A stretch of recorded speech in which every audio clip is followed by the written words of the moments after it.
Buat teman-temanku yang baru gabung, bisa cek di playlist untuk urutan videonya, dan bisa juga cek di playlist untuk judul barunya. Bab 313 Kemenangan Besar. Orang tua itu bukan tandingan mayat darah bermata emas itu. Sekarang ada Lu Ming yang aneh, dia tidak berani terus bertarung. Dia berbalik dan berlari. Kamu ingin pergi. Bagaimana bisa semudah itu? Lu Ming mencibir dan mengejar. Di saat yang sama, zombie darah bermata emas mengikutinya. Orang tua berambut putih itu terkejut, dan sosoknya membubung tinggi ke langit. Ada 6 sosok di sana, baik laki-laki maupun perempuan. Masing-masing memancarkan aura yang menakutkan. Keenamnya berada di alam leluhur bela diri tingkat 7. Di antara mereka, ada 3 dari Kekaisaran Bulan Gelap dan 3 dari Kekaisaran Matahari Terik. Mereka berenam berada dalam pertempuran yang kacau, dan itu sangat intens. Begitu mereka melihat lelaki tua berambut putih itu bergegas mendekat, ketiga orang Kekaisaran Bulan Gelap terkejut. Salah satu dari mereka bertanya, "Lin Tua, mengapa kamu kembali?"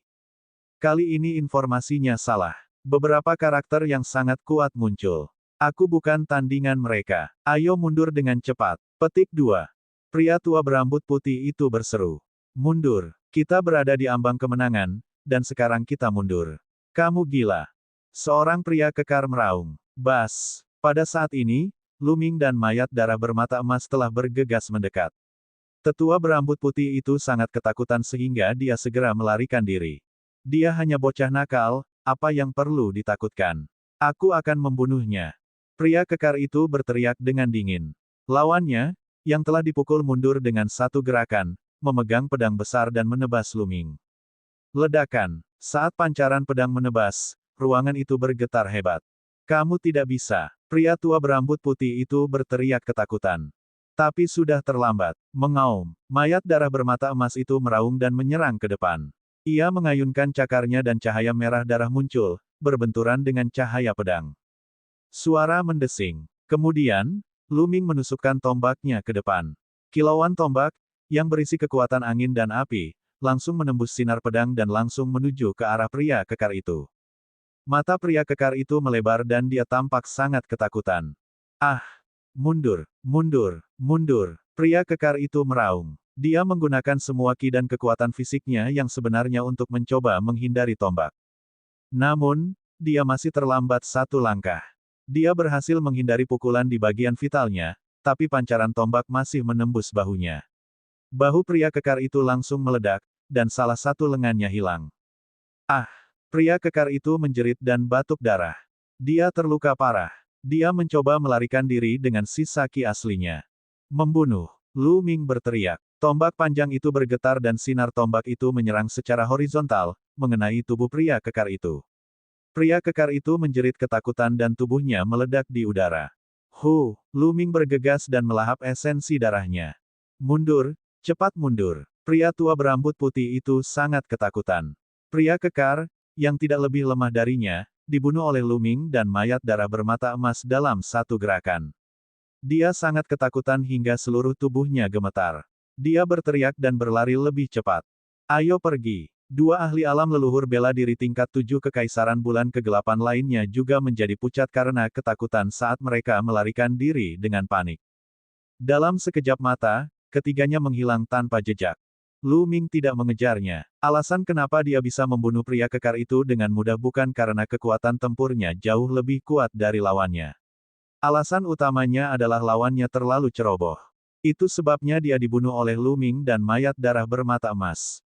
Jika mereka bertarung langsung, Lu Ming mungkin tidak akan bisa mengalahkan pihak lain. Tuan Muda, bagaimana saya bisa memanggil Anda? Pada saat ini, 3 Grandmaster bela diri tingkat ke-7 dari Kekaisaran Matahari yang terik terbang dan menangkupkan tangan mereka untuk memberi salam. Pada saat yang sama, mereka dengan hati-hati mengukur Lu Ming dan terkejut ketika mengetahui usianya. Yang ini adalah Tian Yun. Lu Ming menangkupkan tinjunya dan berkata. Dari pakaian mereka, dia bisa tahu dengan sekilas bahwa salah satu dari ketiganya adalah ahli dari Sekte Pedang Mistik, sementara dua lainnya adalah ahli dari Sekte Pedang Bulan Hantu. Kamu Tian Yun, pakar Sekte Pedang Mistis, seorang pria jangkung dan kurus berusia 50-an, berseru. Dua pembangkit tenaga listrik dari Sekte Pedang Bulan Hantu juga memandang Lu Ming dengan kaget. Nama Tianyun telah menyebar ke seluruh kekaisaran matahari yang terik. Selama seseorang adalah seorang seniman bela diri, semua orang akan mengenalnya. Namun hari ini, mereka menyadari bahwa Tianyun bahkan lebih kuat dan menakjubkan daripada yang digambarkan dalam legenda. 3 senior, lebih penting bagi kita untuk menghadapi musuh terlebih dahulu. Kata Lu Ming. Tidak buruk. Ayo pergi, ayo bunuh para dari kekaisaran bulan gelap itu. Pria jangkung dan kurus dari sekte pedang mistik meraung. Mereka berempat kemudian bergegas menuju medan perang tempat para Grandmaster bela diri lainnya bertarung. Para ahli bela diri Grandmaster Kerajaan Bulan Kegelapan jelas telah menerima berita itu dan melarikan diri dengan panik. Setelah meninggalkan beberapa orang hidup-hidup, mereka semua melarikan diri. Membunuh. Pembangkit tenaga Grandmaster bela diri lainnya menyerang medan perang di darat. Tuan muda, Qiu Yue muncul di samping Lu Ming dan berbisik pelan. Alisnya dipenuhi dengan sukacita. Qiu Yue, ayo pergi. Mari kita bunuh musuh bersama-sama. Kami akan menyusul setelah pertempuran. Lu Ming berkata sambil tersenyum. Qiu Yue mengangguk patuh dan mengikuti Lu Ming ke medan perang di bawah. Tidak ada lagi ketegangan di medan perang di bawah.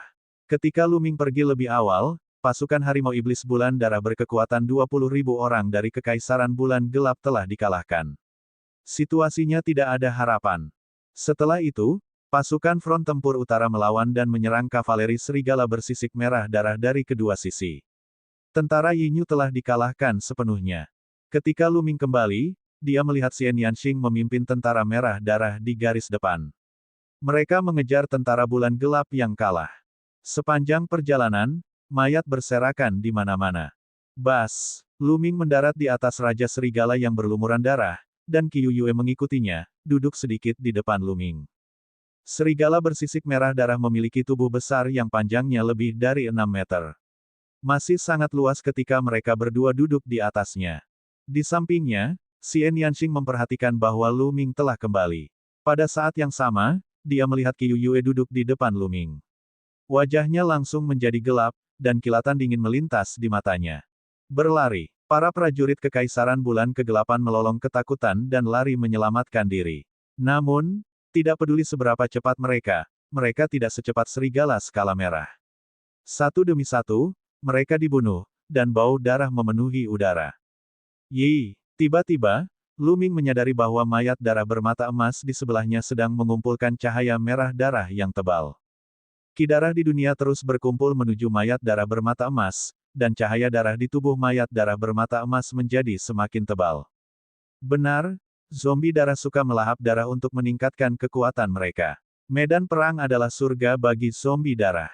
Lu Ming berpikir sendiri dan diam-diam bahagia. Dia secara alami senang karena kekuatan mayat darah bermata emas telah meningkat. Pembantaian berlanjut, dan butuh waktu 1 jam untuk menenangkan segalanya.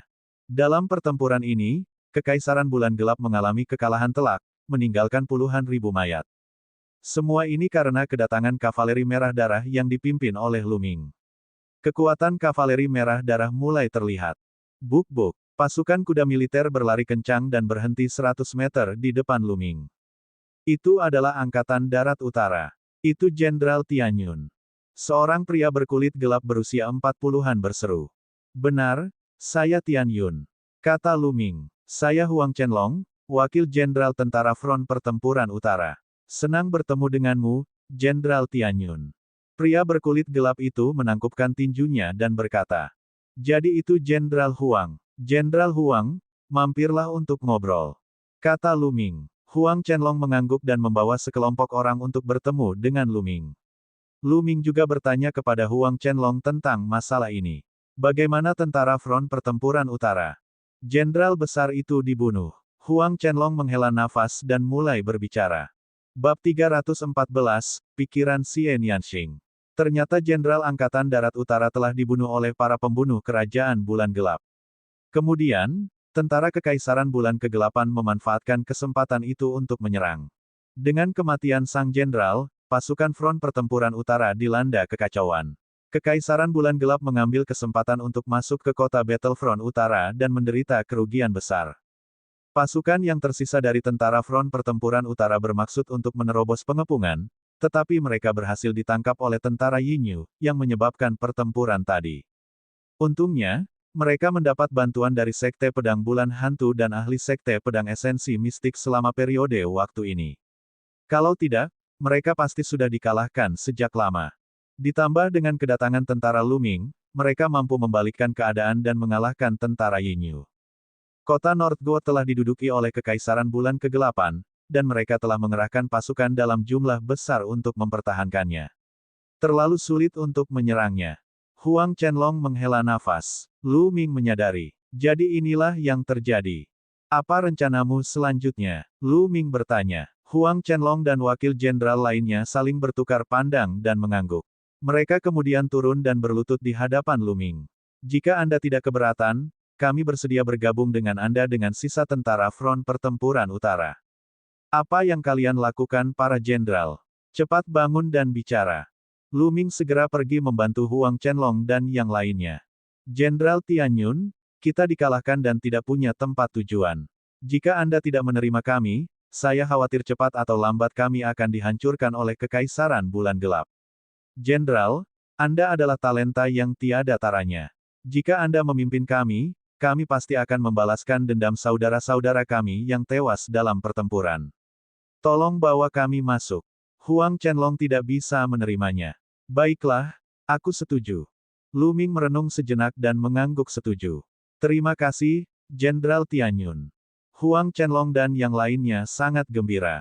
Jenderal, yakinlah. Saudaraku, yakinlah. Aku, Tianyun, bersumpah bahwa aku akan memimpin kalian semua untuk membunuh orang-orang dari Sekte Bulan Yin dan membalaskan dendam saudara-saudara kita yang tewas dalam pertempuran.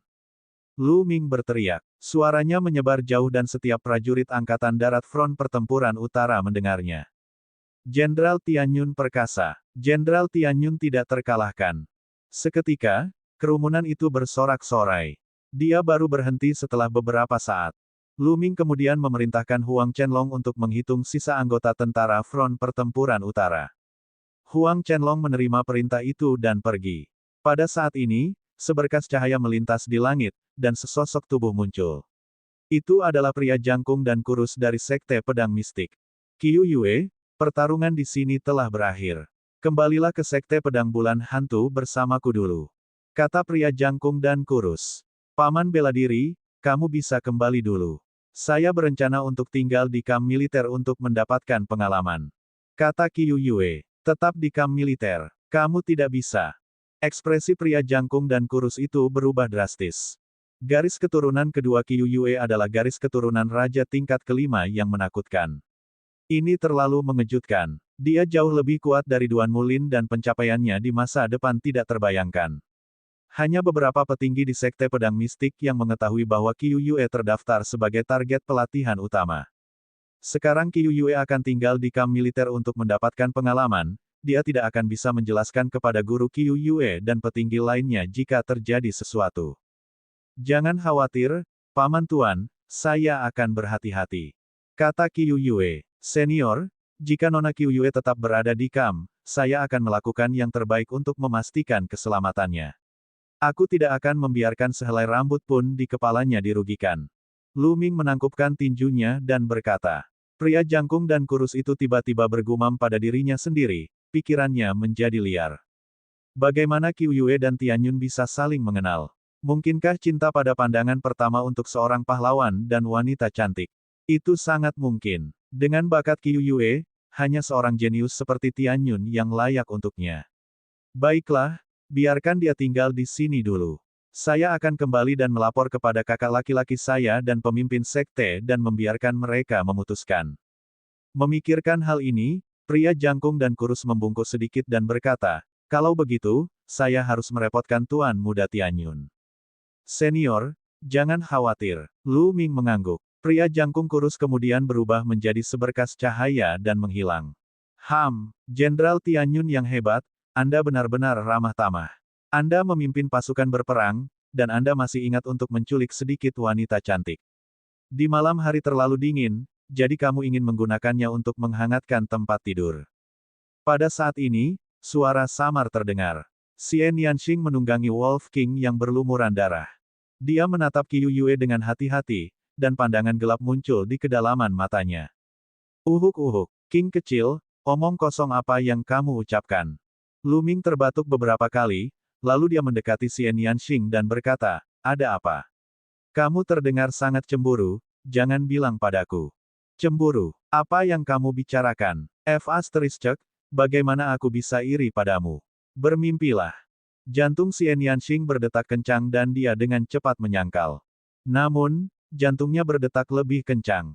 Perasaan yang tidak bisa dijelaskan di dalam hatinya membuatnya sedikit bingung. Saat dia melihat Lu Ming dan Qiu Yue bersama, dia merasakan kesedihan yang tak bisa dijelaskan di hatinya. Apakah aku benar-benar cemburu? Tidak, tidak, itu tidak mungkin. Bagaimana aku bisa iri pada pria ini?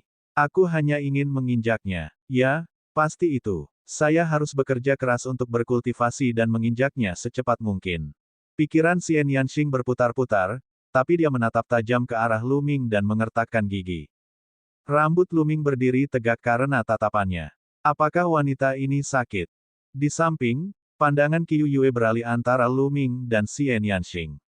Tidak ada yang tahu apa yang dia pikirkan, tapi dia tetap diam dengan patuh. Beberapa saat kemudian, Huang Chenlong datang untuk melaporkan jumlah barangnya. Tentara Battlefront Utara masih memiliki 60.160 orang. Pasukan Front Tempur Utara memiliki total 100.000 tentara, namun dalam satu malam, hampir 40.000 di antara mereka tewas. Itu adalah kerugian besar. Segera, Lu Ming memimpin kavaleri merah darah dan lebih dari 60.000 tentara-tentara Front Pertempuran Utara ke kota Monfiu. Dalam perjalanan, mereka bertemu Ming Meng, yang memimpin pasukan untuk menyelamatkan mereka. Setelah mengetahui tentang situasi tentara Front Pertempuran Utara, Ming Meng juga menghela nafas. Sekelompok orang kembali ke kota Monfiu dengan cara yang sama seperti saat mereka datang. Setelah kembali ke kota Monfiu, Lu Ming menyerahkan reorganisasi tentara Front Pertempuran Utara kepada Hua Ying. Dia bersembunyi di kuil tertinggi dan mulai memurnikan esensi darah. Meskipun dia telah memurnikan sebagian dari esensi darah di sepanjang jalan, masih banyak yang tersisa. Energi esensi darah yang melonjak diubah menjadi ki esensial dan tingkat kultivasi Lu Ming terus meningkat. Ketika semua esensi darah dalam garis keturunan 9 naga telah dimurnikan, budidayanya telah mencapai tahap akhir alam leluhur bela diri tingkat ketiga. Dia hanya tinggal selangkah lagi dari puncak level ketiga. Setelah dia menerobos ke alam leluhur bela diri tingkat ketiga, dia telah membunuh ahli alam leluhur bela diri tingkat ketujuh. Namun, esensi darah ahli alam leluhur bela diri tingkat ketujuh ini tidak banyak membantunya berkembang. Setelah memurnikan esensi darah, Lu Ming meninggalkan kuil tertinggi dan membantu Hua Ying mengatur kembali tentara Front Pertempuran Utara. 2 hari kemudian, pasukan Front Pertempuran Utara telah direorganisasi. Lu Ming memiliki hampir 80.000 tentara di bawahnya. Kekuatannya meningkat pesat. Namun, Lu Ming masih belum puas. Setelah pertempuran ini, Lu Ming telah menemukan kelemahan tentara serigala yang berlumuran darah. Meskipun pasukan serigala berdarah sangat kuat, kebanyakan dari mereka mengandalkan tunggangan mereka. Budidaya para prajurit terlalu lemah, dan sulit bagi mereka untuk menampilkan kekuatan penuh dari tentara serigala yang berlumuran darah. Apalagi jumlah mereka terlalu sedikit. Awalnya, jumlahnya ada 8.000, tapi setelah kalah 5 atau 600 dalam pertempuran ini, jumlah mereka berkurang sebagian. Saya harus memikirkan cara untuk meningkatkan budidaya prajurit. Selain itu, aku harus menangkap lebih banyak lagi serigala bersisik merah darah. Lu Ming mempertimbangkan dalam hatinya. Sebelumnya, mereka hanya menjinakkan sekelompok serigala berskala darah. Dataran tinggi yang tak ada habisnya tidak ada habisnya, jadi tidak mungkin hanya ada satu kelompok. Bab 315, Cincin Penyimpanan Raja. Jika ada 30.000 serigala bersisik merah dan 30.000 seniman bela diri ahli untuk membentuk pasukan, itu akan benar-benar menakutkan. Ini akan menjadi pasukan yang tak terkalahkan. Lu Ming menggelengkan kepalanya dan tersenyum. Ini hanya sebuah pemikiran. Terlalu sulit untuk disadari. Serigala bersisik merah darah itu mudah untuk ditangani, tetapi terlalu sulit untuk berurusan dengan 30.000 ahli alam master. Sekarang, termasuk 60.000 orang asli di pasukan Front Pertempuran Utara, Lu Ming memiliki kurang dari 5.000 seniman bela diri alam master di bawah komandonya. Kecuali jika itu adalah kekuatan seperti 5 sekte besar. Misalnya, di Sekte Pedang Mistik, selain murid muda, ada banyak seniman bela diri yang berusia di atas 30 tahun. Jumlah total seniman bela diri Master Realm mungkin bisa melebihi 100.000. Tapi itu adalah hasil akumulasi bertahun-tahun. Dalam beberapa hari terakhir, tidak ada pergerakan di tentara Yinyu. Tampaknya setelah pertempuran itu, tentara Yinyu juga perlu istirahat. Lu Ming hanya memimpin kavaleri berwarna merah darah dan menyerbu jauh ke dataran tinggi untuk menangkap serigala bersisik merah darah. Mengaum, Lu Ming mengendarai Wolf King yang berlumuran darah dan berlari ke depan. Di sampingnya, Xian Yanxing menunggangi Raja Serigala berlumuran darah lainnya dan mengikutinya dari dekat. Di sisi lain, Qiu Yue juga mengendarai serigala bersisik merah darah dan mengikuti mereka. Qiu Yue sedang dalam suasana hati yang baik ketika dia melihat Lu Ming. Dia memiliki senyum cerah di wajahnya setiap hari dan mengikuti Lu Ming berkeliling, seperti gadis pelayan kecil di masa lalu. Hal ini membuat Xian Yanxing mengertakkan gigi. Dia terus bergumam bahwa Lu Ming mesum, membuat Lu Ming tersenyum pahit. Mengaum, pasukan serigala bersisik merah darah melesat melewatinya, menuju ke kedalaman hutan belantara. Lu Ming membiarkan Raja Serigala bersisik merah darah memimpin. Setelah beberapa jam, mereka tiba di sebuah lembah besar. Aduh, raungan serigala terdengar dari lembah, dan kemudian, satu demi satu, serigala berdarah muncul. Seperti yang diharapkan, masih ada lagi. Lu Ming sangat gembira. Jelas sekali bahwa ini adalah suku lain dari serigala bersisik merah. Aduh, raungan serigala yang keras terdengar, dan serigala bersisik merah darah yang sangat besar dengan aura jahat keluar. Baik dari segi ukuran atau aura, serigala bersisik merah darah ini tidak kalah dengan Raja Serigala bersisik merah darah yang ditunggangi Lu Ming. Jelas sekali bahwa ini adalah raja dari serigala bersisik merah darah. Aduh, Raja Serigala bersisik darah di bawah kaki Lu Ming dan Xian Yanxing melolong seolah-olah mereka sedang berkomunikasi dengan Raja Serigala bersisik darah lainnya. Mengaum, setelah beberapa saat, Raja Serigala yang berlumuran darah menggeram pada Lu Ming. Matanya dipenuhi keraguan, dan akhirnya, kilatan provokatif. Sepertinya kekuatan berbicara paling keras. Lu Ming tersenyum tipis, lalu tubuhnya bergerak dan dia menerkam Raja Serigala yang berlumuran darah. Mengaum, Wolf King yang berlumuran darah juga menerkam ke depan. Seorang pria dan seekor serigala terlibat dalam pertempuran sengit. Setengah jam kemudian, ketika Lu Ming melanjutkan perjalanannya, ada lebih dari 5.000 serigala bersisik merah di belakangnya. Ini adalah jumlah serigala berskala darah yang muncul. Wolf King yang berlumuran darah telah menjadi gunung Qiu Yue. Namun, Lu Ming tidak puas dan terus mencari di dataran tinggi. Di dataran tinggi, ada banyak serigala darah merah. Mereka telah tinggal di sini selama bertahun-tahun. Dalam waktu 3 hari, Lu Ming telah menemukan 5 serigala bersisik darah merah. Kelompok serigala berdarah Crimson terkuat memiliki lebih dari 10.000 ekor. Yang terburuk hanya ada 2.000. Melalui 2 raja serigala berskala darah di awal, kekuatan Lu Ming, dan tekanan dari aura Raja Serigala yang melolong di bulan pada Lu Ming dan Xian Yanxing, serigala berskala darah ini ditundukkan satu persatu. Dalam sekejap, jumlah serigala bersisik merah Lu Ming melebihi 30.000, mencapai sekitar 32.000. Pada titik ini, Lu Ming tidak punya pilihan selain berhenti. Ini karena binatang iblis yang muncul di bagian terdalam dataran tinggi itu terlalu kuat. Beberapa dari mereka telah mencapai kelas 8 tingkat 4, dan beberapa bahkan telah mencapai tingkat 9 kelas 4. Jika Lu Ming dan yang lainnya terus maju, mereka mungkin akan menderita kerugian besar. Namun, 30.000 di antaranya sudah lebih dari cukup. Segera, Lu Ming membawa serigala bersisik merah darah itu kembali ke kota Monfiu. Tak perlu dikatakan lagi, hal itu secara alami menyebabkan guncangan seperti tsunami. Tentara Front Pertempuran Pegunungan sangat iri, sedangkan mantan tentara Front Pertempuran Utara yang bergabung dengan Lu Ming sangat gembira. Lu Ming tidak pelit. Dia memberikan beberapa ratus kepada Ming Meng. Sedangkan sisanya, Lu Ming memilih yang terkuat di antara 30.000 orang untuk membentuk kavaleri serigala berskala merah. Jumlah orang adalah 31.000. 1.000 dari mereka disebut pengawal merah darah.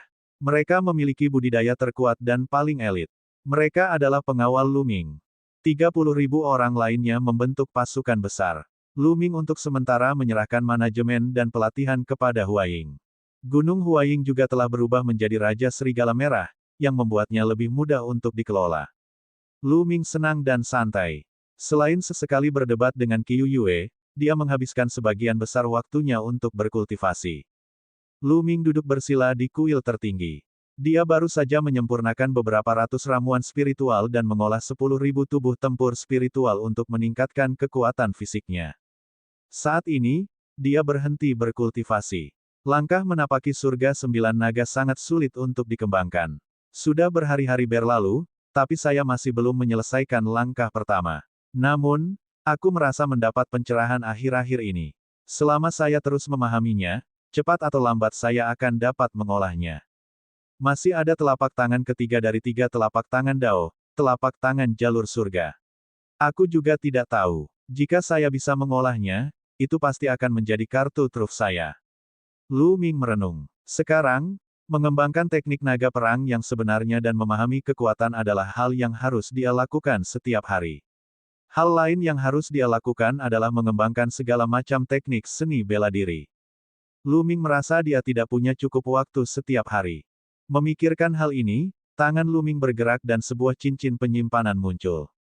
Cincin penyimpanan raja, apa isinya? Melihat cincin penyimpanan, mata Lu Ming dipenuhi dengan antisipasi yang kuat. Itu benar, cincin penyimpanan itu milik Raja Bela Diri yang diperoleh Lu Ming di reruntuhan leluhur suku Donyi. Lu Ming bahkan pernah bertengkar dengan Xian Yanxing demi cincin penyimpanan. Pada akhirnya, Xian Yanxing memilih pedang giok kecil. Ada susunan prasasti yang kuat di cincin penyimpanan. Di masa lalu, Lu Ming tidak bisa memecahkannya sama sekali. Dia hanya bisa menggilingnya perlahan. Namun, baru-baru ini, Lu Ming merasa susunan prasasti pada cincin penyimpanan telah mengendur dan akan segera rusak. Hari ini, aku akan menghancurkannya sepenuhnya. Mata Lu Ming berbinar dan tangannya bersinar. Ki esensial yang kuat melonjak ke dalam ring penyimpanan. Cincin penyimpanan digantung di udara, dikelilingi oleh lingkaran cahaya. Namun, layar cahaya telah menjadi sangat tipis dan berada di ambang kehancuran di bawah ki esensial Lu Ming. Merusak. Mengenakan biaya. Lu Ming berteriak. Naga perangnya yang sebenarnya, ki beredar terus-menerus dan menyerbu ke arah layar cahaya seperti miniatur naga sejati. Tiba-tiba, tirai tipis memancarkan cahaya terang dan mengembang dengan cepat. Ketika lebarnya melebar hingga beberapa meter, ia meledak dengan keras. Formasi prasasti pada cincin penyimpanan telah rusak. Lu Ming sangat gembira. Dia meraih cincin penyimpanan dan membenamkan pikirannya ke dalamnya. Itu sangat besar. Kesan pertamanya adalah ruang di ring penyimpanan sangat besar. Lu Ming memperkirakan itu bisa memuat seluruh gunung. Kemudian, Lu Ming melihat tumpukan barang seperti gunung di ring penyimpanan. Apa ini? Senjata roh, pelindung, pil, dan manual teknik budidaya. Lu Ming mengalihkan pandangannya dan mendapat gambaran kasar. Bab 316, Bab 316 terkenal di 2 negara. Namun, Lu Ming terkejut setelah membacanya. Faktanya, senjata roh, armor, pil, dan manual rahasia ini tidak bermutu tinggi. Kuncinya adalah jumlahnya terlalu banyak. Tombak perang dan pedang perang bertumpuk seperti gunung, memancarkan kilau dingin. Armornya ditumpuk lebih tinggi dari gunung, dan pil di dalam botol jade juga ditumpuk seperti gunung. Jumlahnya terlalu banyak. Lu Ming memperkirakan setidaknya ada ratusan ribu set senjata dan pelindung roh. Ini hanyalah gudang senjata. Lu Ming mengambil beberapa di antaranya dan memperhatikan bahwa kebanyakan di antaranya adalah senjata spiritual tingkat 2. Ada beberapa senjata spiritual tingkat ketiga dan tidak banyak senjata spiritual tingkat 4. Ini adalah pil pengumpul energi dan pil pemecah energi. Ketika Lu Ming memeriksa pilnya, awalnya dia terkejut, kemudian dia menjadi bersemangat dan gembira. Pil pengumpul energi dapat memungkinkan seniman bela diri dari alam prajurit atau bahkan alam master untuk dengan cepat meningkatkan budidaya mereka. Sebaliknya, pil terobosan asal bisa memungkinkan seseorang menerobos ke alam berikutnya. Kualitas pilnya tidak tinggi. Kebanyakan darinya adalah pil tingkat 2, yang tidak berguna bagi Grandmaster bela diri. Namun, jumlahnya terlalu banyak. Tidak heran jika Lu Ming begitu bersemangat. Barang-barang ini dapat dilengkapi dengan pasukan yang besar. Bagaimana bisa ada begitu banyak item tingkat rendah di ring penyimpanan Raja Bela Diri? Setelah itu, Lu Ming memikirkannya dan memahaminya. Suku Donyi pernah menduduki wilayah yang luas dan mendirikan sebuah kekaisaran. Sebagian besar wilayah Kekaisaran Matahari Terik, Kekaisaran Yinyu, dan bahkan Kekaisaran Darah Zhao sekarang menjadi milik suku Donyi. Suku Donyi dulunya adalah kekaisaran tingkat menengah, namun kemudian dihancurkan.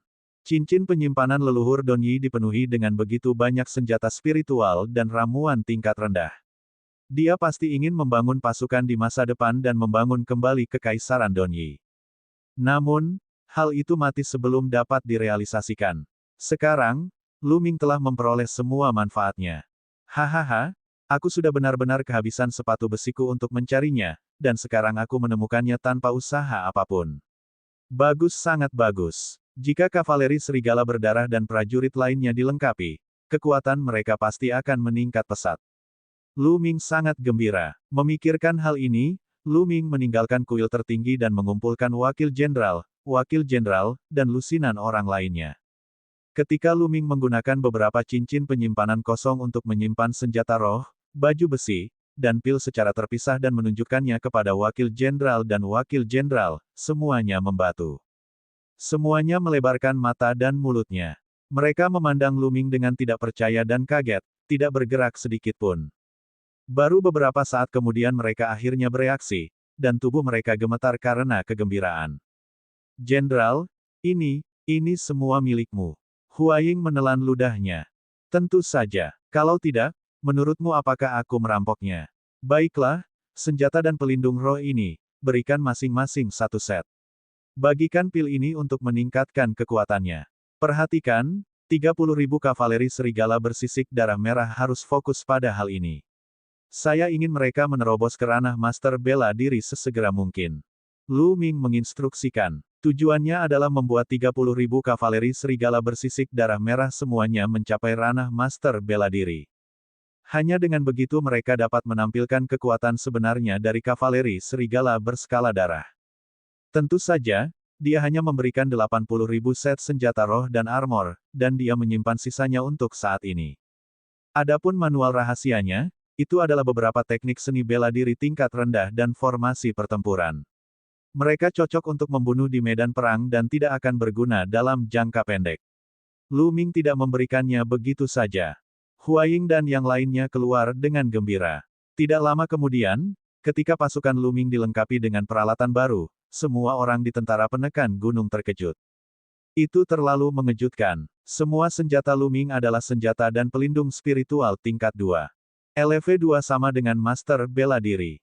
Jika seorang pejuang alam prajurit mengenakan baju besi transformasi spiritual LV2, kekuatan tempur dan kemampuan mempertahankan hidupnya pasti akan meningkat dengan selisih yang besar. Sedangkan untuk para elit, mereka semua dilengkapi dengan peralatan level 3. Segera, semua orang mengetahui bahwa semua peralatan telah diberikan kepada mereka oleh Tian Yun. Mata para prajurit tentara penekan gunung menjadi merah karena iri. Mereka menyadari bahwa perlakuan terhadap tentara yang mengikuti Lu Ming terlalu baik. Pertama, mereka memiliki serigala bersisik berwarna merah darah. Sekarang, bahkan perlengkapan mereka pun memiliki tampilan baru. Jika bukan karena peraturan militer, mereka pasti bersedia bergabung dengan Tian Yun. Setelah Ming Meng mengetahuinya, dia tertawa getir. Sejak saat itu, setiap prajurit di bawah Lu Ming menggunakan pil pengumpul esensi dan pil pemecah esensi untuk meningkatkan budidaya mereka dengan kecepatan yang gila-gilaan. Selama periode waktu ini, kerajaan bulan gelap sepertinya tetap diam dan tidak melakukan gerakan lain. Waktu berlalu dan setengah bulan berlalu. Dalam setengah bulan terakhir, kekuatan kavaleri serigala berskala darah telah meningkat dengan kecepatan yang gila-gilaan. Kavaleri serigala berskala darah merah awalnya memiliki sekitar 5.000 penggarap ranah master bela diri. Sisanya sebagian besar adalah prajurit bela diri kelas 8 dan 9. Dalam setengah bulan terakhir, semuanya meningkat dengan kecepatan yang luar biasa. Beberapa prajurit ranah prajurit bela diri kelas 9 telah lama terjebak di sana, tetapi dengan bantuan pil terobosan asal, mereka berhasil menerobos kemacetan mereka dan memasuki ranah master bela diri. Hanya dalam waktu setengah bulan, lebih dari 10.000 orang telah menerobos ke ranah master bela diri. Adapun yang lainnya, hampir semuanya telah maju 1 atau bahkan 2 level. Pil yang bisa ditinggalkan oleh Raja Bela Diri mungkin tidak bermutu tinggi, tapi tetap saja luar biasa. Ini adalah dasar dari rencana Raja Bela Diri Donyi untuk membangun pasukan yang kuat dalam waktu singkat. Tentu saja, efek pilnya luar biasa, di luar dugaan Lu Ming. Ini bagus. Jika ini terus berlanjut, 30.000 kavaleri serigala bersisik darah merah semuanya akan mencapai ranah Master Bela Diri dalam waktu kurang dari sebulan. Lu Ming sangat gembira dan dia membagikan pil itu tanpa ragu-ragu. Pil-pil di cincin penyimpanan Raja Bela Diri disiapkan untuk tentara berkekuatan 500.000 orang, dan tidak akan pernah habis. Saat ini, berita datang dari Ming Meng bahwa telah terjadi beberapa gerakan aneh di Kekaisaran Bulan Gelap. Benar saja, 3 hari kemudian, 600.000 pasukan Kekaisaran Bulan Gelap menutupi langit dan bumi saat mereka melancarkan serangan ke wilayah Sekte Pedang Bulan Hantu. Untuk sementara waktu, pertempuran besar pun terjadi. Setelah Lu Ming menerima berita itu, dia tidak ragu-ragu dan berangkat dengan 30.000 kavaleri serigala bersisik merah darah. Ini adalah waktu yang tepat untuk menguji kekuatan tempur serigala berskala darah. Pertempuran ini mengejutkan seluruh Kekaisaran Matahari Terbakar dan Kekaisaran Bulan Gelap. 30.000 kavaleri besi merah darah yang dipimpin Lu Ming praktis tak terkalahkan. Dalam pertempuran ini, lawan pertama dari kavaleri serigala bersisik merah darah adalah tentara serigala abu-abu Kekaisaran Bulan Kegelapan.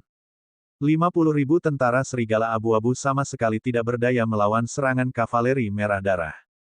50.000 tentara-tentara serigala abu hampir musnah seluruhnya.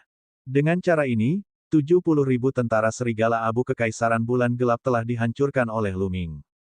Mereka lumpuh total. Segera setelah itu, Kekaisaran Bulan Gelap mengirimkan legiun yang sangat kuat, Legiun Singa Liar. Legiun Singa yang mengamuk memiliki total 100.000 tentara, dan kekuatan tempur mereka bahkan lebih kuat daripada Legiun Serigala Abu. Pertempuran ini sangat brutal. Pada akhirnya, hasilnya sama saja. 30.000 kavaleri serigala bersisik darah merah telah mengalahkan 100.000 legiun singa yang mengamuk dalam satu gerakan, dan hampir semuanya terbunuh. Untuk sesaat, nama Tianyun dan nama kavaleri serigala bersisik darah merah mengguncang Kekaisaran Matahari Terbakar dan Kekaisaran Bulan Gelap. Bab 317, Juara Markis, Tianyun. Dalam pertempuran ini, Kekaisaran Bulan Gelap telah kehilangan 2 legiun yang kuat, sehingga sangat mengurangi kekuatan tempur mereka. Mereka tidak punya pilihan selain mundur. Setelah pertempuran ini, prestise keluarga kerajaan Kekaisaran Matahari Terbakar telah meningkat pesat. Ini karena kavaleri merah darah, Tianyun, milik keluarga Kekaisaran. Di ibu kota Kekaisaran Negara Matahari Terik, di Istana Kekaisaran, di ruang singgasana, tawa gembira terdengar. Di ruang singgasana, Kaisar Hua sedang duduk di singgasana naga, dan di bawahnya berdiri para pejabat sipil dan militer. Hahaha, bagus, bagus. Tianyun memang seorang jenius yang tiada taraf. Pertempuran ini sangat berdampak pada moral Kekaisaran Bulan Kegelapan, dan reputasi keluarga kerajaan kita juga melonjak.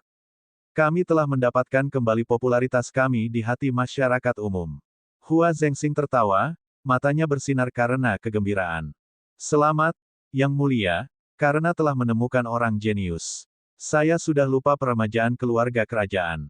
Seorang pejabat tua berambut putih maju untuk memberi selamat padanya. Selamat, Yang Mulia, karena telah mengenali mutiara dengan mata Anda yang tajam. Semua pejabat lainnya membungkuk dan berteriak. Ayah, Tianyun telah memberikan kontribusi yang begitu besar, kita harus menghadiahinya. Hua Qi keluar dan membungkuk. Hadiah. Tentu saja, aku akan memberimu hadiah.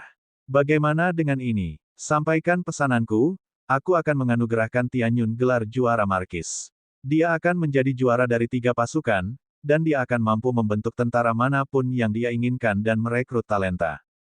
Hua Zhengxing mengumumkan, terima kasih banyak, Ayah. Hua Qi sangat gembira. Yang Mulia bijaksana. Semua pejabat mengucapkan selamat. Ketika berita tentang Tianyun dianugerahi gelar juara markis menyebar, Kekaisaran Matahari yang terik sekali lagi terguncang. Nama Tianyun diingat oleh semua orang, karena dia adalah markis termuda dalam sejarah Kekaisaran Matahari Terik. Di Istana Penindasan Raja Surgawi. Juara markis. Sialan, Tianyun ini pantas menerima 10.000 kematian atas kejahatannya. Raungan marah Raja Surgawi datang dari istana. Di aula samping tertentu dari aula bintang umum, Lu Yuntian membentangkan selembar kertas putih di atas meja batu di halaman kecil. Dia saat ini fokus menulis. Itu adalah karakter Wu. Di bawah kuas Lu Yuntian, seolah-olah naga dan burung phoenix sedang menari. Kekuatan kuasnya sangat kuat, dan ada aura kuat di dalamnya yang sepertinya sedang berjuang bebas. Meskipun basis budidaya Lu Yuntian telah lumpuh, karakter Wu mengandung esensi, energi, dan semangatnya. Dia selesai menulisnya sekaligus. Lu Yuntian menghela nafas panjang. Tian, Ge, aku percaya bahwa di masa depan, Minger pasti akan menyembuhkanmu dan membiarkanmu kembali ke jalur perang. Li Ping berbisik sambil membaca pikiran Lu Yuntian. Dia mengerti betapa kesepiannya seorang jenius seni bela diri karena tidak bisa berlatih seni bela diri. Pinger, selama kamu berada di sisiku, tidak masalah jika aku tidak bisa berkultivasi. Selain itu, bakat Minger jauh lebih tinggi daripada bakatku. Saya puas. Lu Yuntian tertawa. Pada saat ini, seorang pelayan wanita berusia 20-an bergegas masuk. Li Ping telah membawa gadis pelayan dari keluarga Lu, dan dia sangat setia. Chun Xiang, kenapa kamu terburu-buru? Apa yang terjadi? Li Ping bertanya, sedikit mengernyit. Tuan, Nyonya, kabar baik, kabar baik. Tuan Muda telah meraih kemenangan besar di perbatasan. Yang Mulia telah menjadikan Tuan Muda sebagai juara markis, dan ini telah diumumkan kepada dunia. Kata Chun Xiang dengan penuh semangat. Apa? Lu Yuntian tercengang, dan kuas di tangannya jatuh ke tanah. Li Ping juga tercengang. Setelah beberapa saat, dia akhirnya bereaksi dan gemetar karena kegembiraan. Juara markis. Ming, dianugerahi gelar markis. Apakah itu benar? Apakah itu benar? Li Ping bertanya beberapa kali, mengira dia sedang bermimpi. Itu benar sekali. Tuan, Nyonya, dunia luar sedang membicarakan hal ini. Semua orang tahu tentang hal itu. Kata Chun Xiang. Ming, telah dianugerahi gelar markis. Saudara Tian, Minger telah dianugerahi gelar markis. Li Ping bergumam. Air mata mengalir di wajahnya saat dia bersandar ke pelukan Lu Yuntian.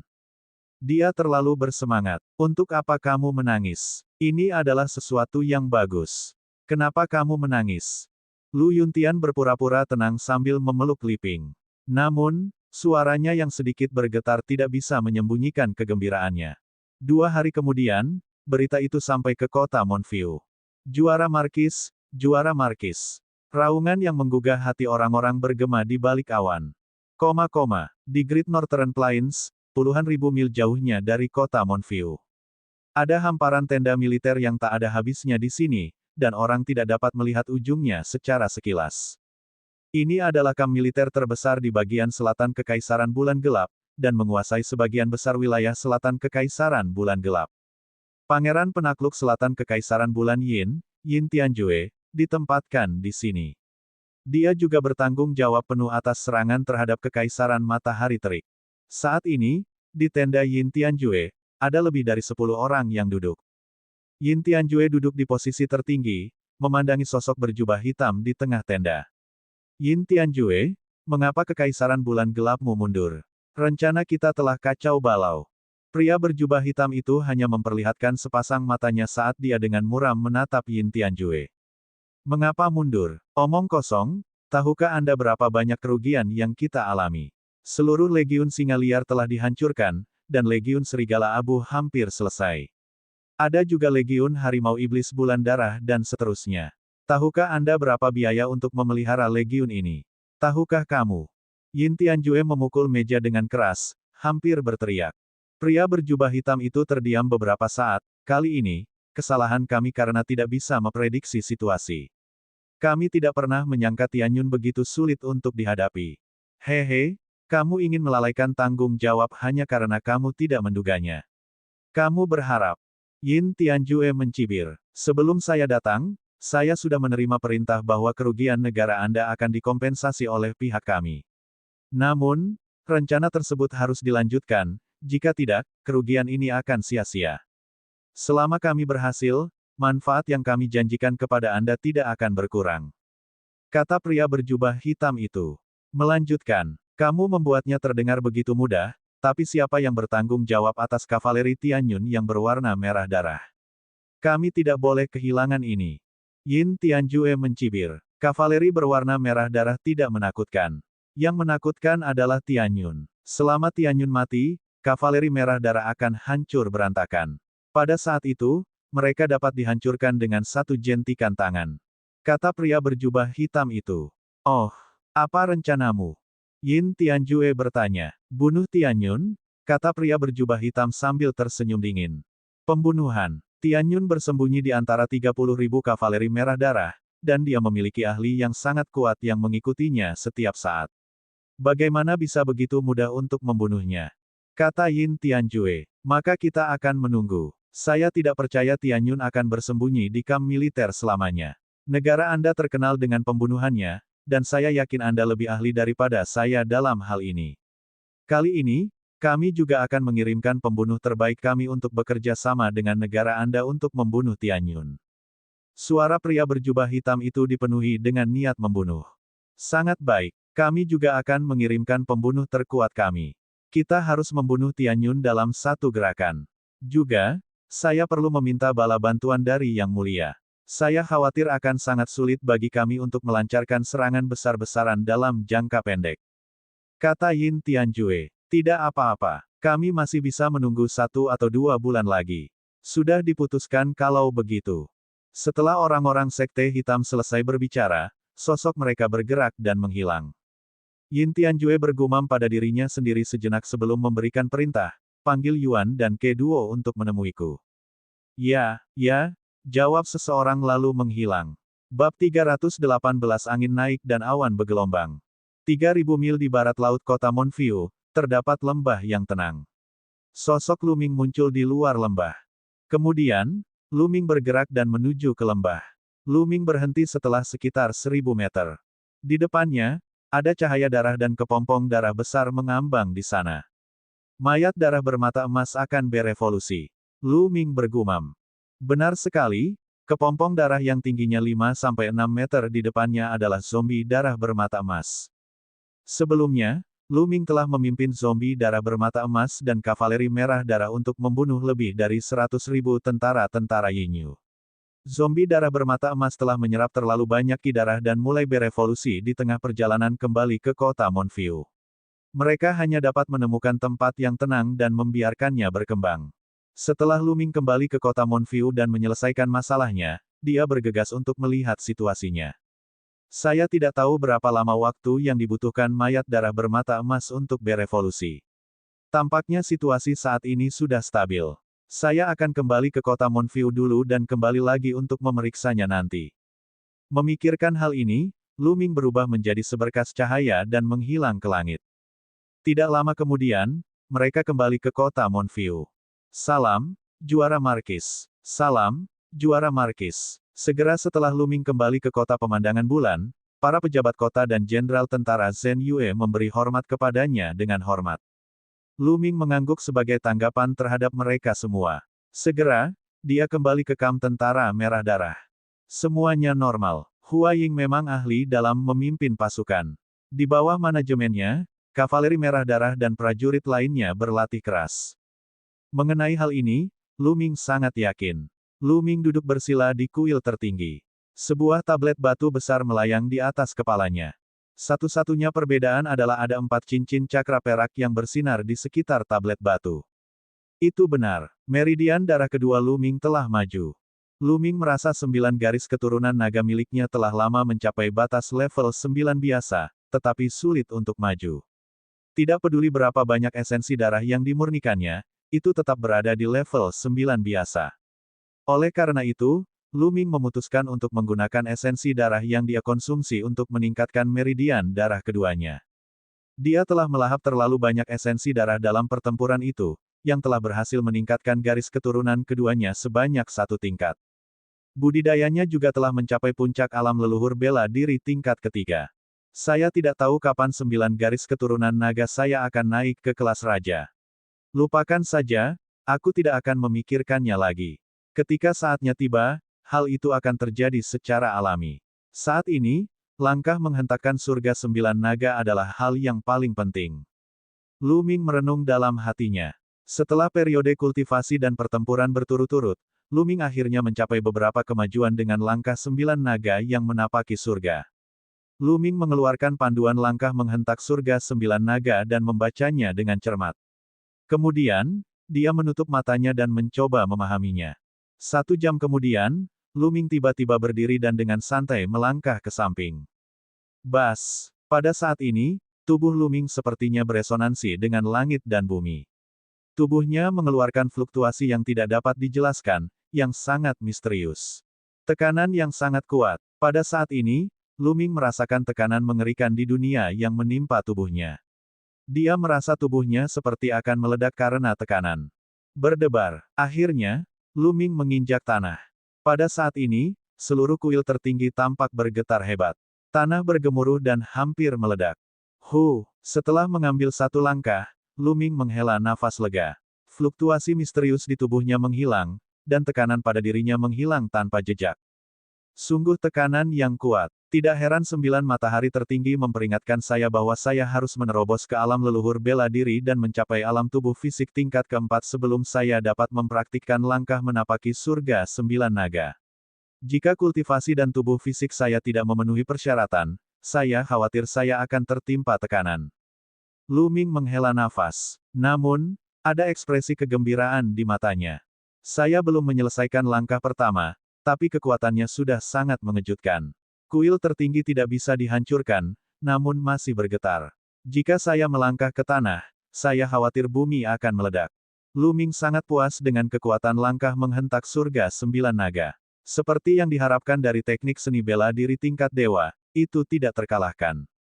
Melanjutkan, Lu Ming kemudian terus berkultivasi, berusaha menyelesaikan langkah pertama dari 9 langkah menapaki surga naga.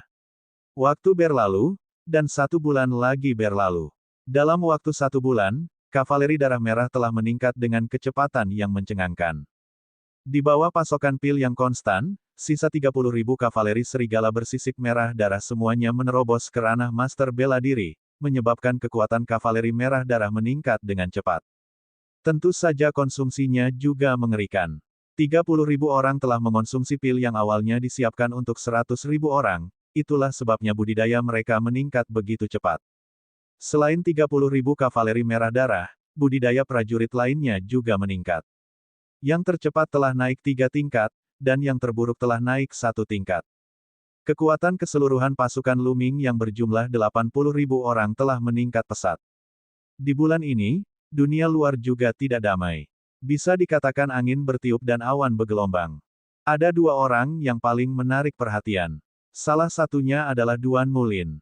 Setelah terdiam selama bertahun-tahun, Duan Mulin akhirnya pecah dan menantang 10 murid peringkat emas yang sangat terkenal dari 5 sekte besar secara berturut-turut. Dia menang berturut-turut dan menang dengan telak. Dia baru saja menantang para jenius dari 6 pahlawan matahari terik. Saat semua orang mengira dia akan menantang 6 pahlawan matahari terik, dia berhenti dan tidak melanjutkan. Hal ini membuat banyak orang bertanya-tanya seberapa kuat Duan Mulin. Orang lain bahkan lebih mengejutkan Qiu Changkong. Untuk beberapa alasan yang tidak diketahui, Qiu Changkong memiliki konflik dengan Gu Yuyun, yang berada di peringkat ke-22 dalam daftar peringkat Kaisar Cloud. Keduanya bertengkar. Hasilnya sangat mengejutkan. Pada akhirnya, Gu Yuyun terbunuh. Qiu Changkong menduduki peringkat ke-36 dan terakhir dalam daftar Kaisar Yun.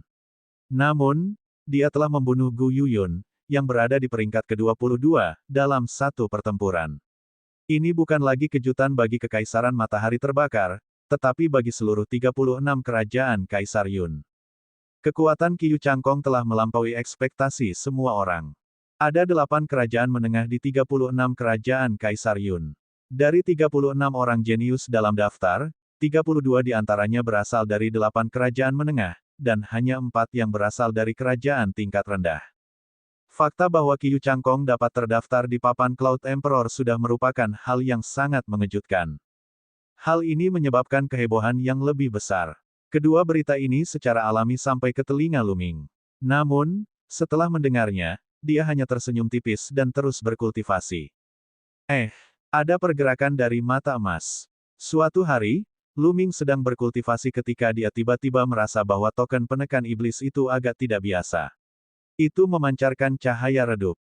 Mungkin Goldeneye telah menyelesaikan evolusinya. Mari kita lihat dan lihat seberapa besar kemajuannya.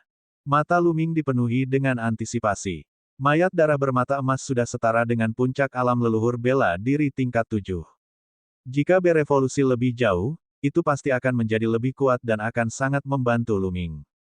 Luming meninggalkan kota Monfiu dan berubah menjadi seberkas cahaya, menuju lembah tempat zombie darah bermata emas berada. Luming tidak menyadari bahwa tidak lama setelah dia meninggalkan kota Monfiu, beberapa sosok terbang ke langit dan mengikutinya dari padang rumput di kejauhan. Tidak lama kemudian, Luming tiba di lembah dan masuk. Di depannya, bau darah sangat kental, dan kepompong darah dipenuhi cahaya darah.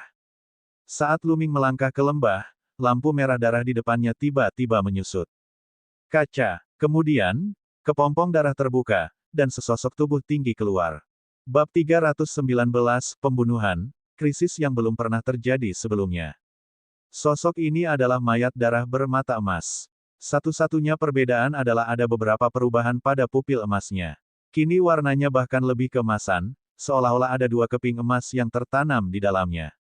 Sebagian besar bulu hijau di kulitnya telah memudar, membuat kulitnya tampak merah darah dan jernih. Dia tampak seperti terbuat dari baja merah menyala, penuh kekuatan. Khususnya, aura mayat darah bermata emas 5 hingga 6 kali lebih kuat dari sebelumnya. Bagaimana dia bisa menjadi begitu kuat?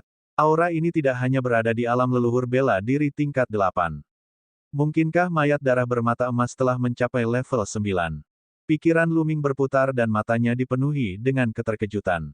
Mengaum, mayat darah bermata emas itu menggeram dan datang ke sisi Luming. Ayo kembali ke kota Monfiu, kata Luming. Kemudian, bersama dengan mayat darah bermata emas, mereka melayang ke langit dan terbang menuju kota Monfiu. Namun, dia bahkan belum terbang 10 mil ketika dia tiba-tiba merasakan hawa dingin di punggungnya. Mengaum, pada saat ini, mayat darah bermata emas mengeluarkan raungan yang memekakkan telinga dan menyerang kepala Luming. Cici. Di atas kepala Luming, awan gelap tiba-tiba terbelah. Dua kilatan pedang putih pucat, lebih cepat dari kilat, menebas kepala Luming. Ledakan. Ledakan. Mayat darah bermata emas bertabrakan dengan dua lampu pedang dan tubuhnya jatuh ke tanah seperti bola meriam. Suara mendesing. Pada saat yang sama ketika dua kilatan pedang dilepaskan, kilatan pedang hitam legam menembus kekosongan di belakang Luming dan menikamnya. Pedang ini cepat, akurat, ganas, dan sangat kuat. Alam leluhur bela diri tingkat 9. 3 pembunuh alam leluhur bela diri tingkat 9. Blokir mereka. Luming berteriak dengan marah. 6 perisai kuno terkondensasi di belakangnya dan ditumpuk satu sama lain. Tetapi, Cici. 6 perisai kuno ditembus hampir seketika. Namun, ini juga memberi Luming waktu. Meridian darah keduanya meledak seketika. Dia melambaikan telapak tangan kirinya dan cakar binatang besar menyerang dengan sekuat tenaga. Pada saat yang sama, dia memegang tombak penakluk iblis di tangan kanannya dan menikamnya. Di tombak itu, ada kekuatan angin dan api yang kuat. Bang! Cakar binatang besar itu adalah yang pertama dihancurkan oleh cahaya pedang. Kemudian, iblis yang menundukkan ujung tombak dan pancaran pedang saling berbenturan. Dentang. Fluktuasi yang mengerikan menyebar. Luming mendengus dan tubuhnya terbang mundur dengan cepat. Dia terbang beberapa ribu meter sebelum dia berhenti di udara dan mengeluarkan seteguk darah. Bas. Bas. Bas. Saat ini, 3 sosok melintas dan muncul di langit. 2 di antaranya adalah pria parubaya, mengenakan jubah berwarna merah darah. Salah satunya memiliki sulaman bulan purnama, sementara yang lainnya memiliki bulan terkelupas. Mereka masing-masing memegang pedang di tangan mereka. Keduanya berada di belakang Luming, menghalangi jalannya mundur. Orang ketiga terbungkus jubah hitam, dan penampilannya tidak terlihat. Dia memegang pedang panjang tipis dan hitam. Dia berada di depan Luming. Mereka bertiga secara samar-samar menutup jalan mundur Luming. Tianyun ini sangat sulit untuk dihadapi. Bahkan setelah semua ini, aku masih belum bisa membunuhnya. Kata pria parubaya dengan bulan purnama. Suaranya dingin dan serak, dan sangat tidak enak untuk didengar. Itu adalah mayat darah bermata emas. Ini sangat kuat. Tampaknya telah mencapai tahap awal leluhur bela diri 9 dan Itu tidak lebih lemah dari kita bertiga, kata Jiang Chen. Kata pria paruh baya dengan bulan terkelupas. Mengaum. Mayat darah bermata emas itu meraung dan bergegas keluar dari tanah, menghalangi Lu Ming. Pada cakar mayat darah bermata emas, ada 2 luka dalam yang disebabkan oleh cahaya pedang. Lu Ming menyeka darah dari sudut mulutnya. Pandangannya tertuju pada pedang panjang hitam tipis milik orang di depannya. Matanya berkilat saat dia berkata, "Kamu dari Shadow Wolf Pavilion, kan?" Dia telah melihat pedang itu lebih dari sekali. Hehe, lagi pula kamu akan mati hari ini, jadi tidak ada salahnya memberitahumu. Anda benar, saya adalah pembunuh nomor 1 di Shadow Wolf Pavilion. Merupakan kehormatan bagi Anda untuk mengajak saya bertarung. Pria berjubah hitam itu mencibir. Paviliun Serigala Bayangan sebenarnya bekerja sama dengan Kekaisaran Yinyu. Sepertinya Sekte Pedang Segala Arah sedang merencanakan skema besar. Mata Lu Ming berkedip. Hehe, kamu tahu banyak. Pembunuh bayangan Wolf Pavilion mencibir. Mengenakan biaya. Tiba-tiba, Lu Ming berteriak dan berlari ke kiri. Lelucon yang luar biasa. 3 pembunuh di tahap awal alam leluhur bela diri level 9 terlalu kuat. Itu bukanlah sesuatu yang bisa dia lawan. Jika dia tetap tinggal, dia hanya akan mati. Hanya dengan bergegas keluar barulah mereka memiliki kesempatan untuk bertahan hidup. Kamu ingin pergi? Bagaimana mungkin? Mati. Ketiga pembunuh itu meraung dan melakukan gerakan terakhir mereka. 2 lampu pedang dan 1 lampu pedang menembus kehampaan dan menebas ke arah Lu Ming. Cepat. Itu terlalu cepat. Itu berada di belakang Lu Ming dalam sekejap. Pembunuh Grandmaster seni bela diri tingkat 9 terlalu kuat. Mengaum. Mayat darah bermata emas itu meraung dan menyerbu ke depan tanpa takut mati. Namun, ternyata hanya ada 1 orang. Itu sama sekali bukan tandingan mereka dan sekali lagi dikirim terbang dengan 2 lampu pedang. Jika bukan karena tubuhnya yang seperti baja, ia pasti sudah hancur berkeping-keping. Dentang. Di sisi lain, Lu Ming menggunakan seluruh kekuatannya dan bertukar pukulan dengan pembunuh Shadow Wolf Pavilion. Kali ini, Lu Ming dikirim terbang lebih jauh. Dia batuk banyak darah. Salah satu lengannya dipenuhi bekas pedang dan dia merasa tubuhnya seperti akan terbelah. Tindakan ini menyebabkan dia semakin terluka. Membunuh. Membunuh. Teriak pembunuh Shadow Wolf Pavilion dengan dingin. Niat membunuhnya meledak saat dia terus menyerang Lu Ming. Mengaum. Mayat darah bermata emas keluar dari bawah tanah. Serahkan binatang ini pada kita berdua. Anda bertanggung jawab membunuh Tianyun. Duo Yuan dan Ke berteriak dengan dingin dan menyerang zombie darah bermata emas. Jangan khawatir, Tianyun akan mati. Suara assassin dari Shadow Wolf Pavilion sangat dingin. Cahaya pedang menjadi lebih tajam, dan menembus langit. Tanda pedang yang panjangnya beberapa mil tiba-tiba muncul di langit, seolah-olah akan membelah langit. 9 naga menginjak-injak langit. Ledakan. Pada saat ini, Lu Ming meletus dengan seluruh kekuatannya. Ki esensialnya melonjak, dia melihat ke atas ke langit dan mengeluarkan raungan panjang, lalu tiba-tiba mengambil langkah ke depan. Gelombang aneh keluar dari tubuh Lu Ming. Kemudian, kekuatan mengerikan meledak dari bawah kaki Lu Ming. Raungan naga tiba-tiba terdengar. Seolah-olah naga sejati tertinggi sedang melangkah ke dalam kehampaan, menghancurkan segalanya. Setelah sebulan bekerja keras, dia akhirnya menyelesaikan langkah pertama dari 9 langkah menapaki surga naga. Ledakan. Langkah ini bertabrakan dengan cahaya pedang bayangan Wolf Pavilion Assassin. Terjadi ledakan yang menghancurkan bumi dan tubuh Lu Ming terlempar jauh. Namun, pembunuh Shadow Wolf Pavilion juga terkena serangan ini, dan tubuhnya terhenti.